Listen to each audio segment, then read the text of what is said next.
கல்யாண வீட்டு ரைஸ் கீர் முத்தஞ்சன் இது எப்படி செய்யுதுன்னு பார்த்துடலாம். இது வந்து பாஸ்மதி ரைஸில் செய்வாங்க. நான் இன்றைக்கி சீரக சம்பா அரிசியில் செஞ்சுருக்கேன். 1 மணி நேரம் அரிசியை ஊற வச்சுட்டு கையில் நல்லா மசிச்சுக்குங்க.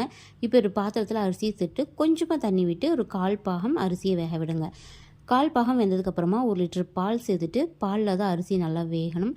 3/4 பாகம் வெந்ததுமே சர்க்கரை சேர்த்துக்கலாம். அரிசி இப்போ நல்லா வெந்ததுக்கப்புறமா 1/2 டீஸ்பூன் ஏலக்காய் தூள், ஃபுட் கலர் கொஞ்சம் சேர்த்துக்கிறேன் நான். இது ஆப்ஷனல் தான்.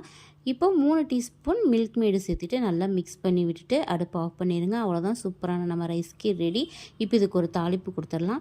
ஒரு சாஸ் பேனில் 2 டீஸ்பூன் நெய் விட்டுட்டு முந்திரி திராட்சை வணக்கி நம்ம ரைஸ் கீரில் சேர்த்துட்டோம் அப்படின்னா சூப்பராக நம்ம கல்யாண வீட்டு ரைஸ் கீர் ரெடி, முத்தஞ்சன் ரெடி. இதை சூடாக சர்வ் பண்ணுங்கள், இல்லை ஃப்ரிட்ஜில் வச்சு சில்லுன்னு டெசர்ட் மாதிரியும் சர்வ் பண்ணலாம். ட்ரை பண்ணி பாருங்கள். வீடியோ பிடிச்சிருந்தால் மறக்காமல் நம்ம சேனலை சப்ஸ்கிரைப் பண்ணிக்கிங்க.